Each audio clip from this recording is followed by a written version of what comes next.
একটা নাম, একটা আগমন আর পুরো দেশের ফুটবল বদলে যাচ্ছে। হামজা আসার পর থেকেই বাংলাদেশ ফুটবল আর আগের জায়গায় নেই। যেটা একসময় স্বপ্ন মনে হতো, এখন সেটাই বাস্তব হয়ে উঠছে। এক এক করে দেশে আসছে হাই প্রোফাইল বিদেশি ফুটবলার।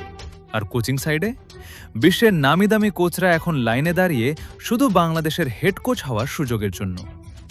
এই পুরো পরিবর্তনের মাঝেই সামনে এসেছে এক চমকে দেওয়া নাম, রোজেরিও মিকাল, যিনি 2016 অলিম্পিকে ব্রাজিলকে এনে দিয়েছেন তাদের ইতিহাসের প্রথম গোল্ড। একজন প্রুভেন এলিট লেভেলের কোচ। আর গল্পটা এখানেই আরও বড় হয়, কারণ এর পেছনে আছে নেইমার। বাংলাদেশের নেইমারের যে ক্রেজ তা বিশ্বের অনেক দেশের চেয়েও বেশি। এই ভালোবাসা নেইমার জানে, অনুভব করে। তাই তো শোনা যাচ্ছে বাংলাদেশের জন্য একজন টপ কোচ দরকার দেখে নেইমার নিজেই সাজেস্ট করেছেন মিকালেকে।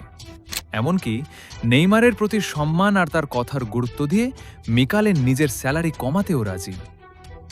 ভাবুন একবার, যে দেশে একসময় কোচ পাওয়াই কঠিন ছিল, আজ সেই দেশের জন্য বিশ্বমানের কোচরা অপেক্ষা করছে। এটা শুধু পরিবর্তন না, এটা একটা বিপ্লব। বাংলাদেশ ফুটবল এবার সত্যিই বিশ্বমঞ্চে ওঠার পথে।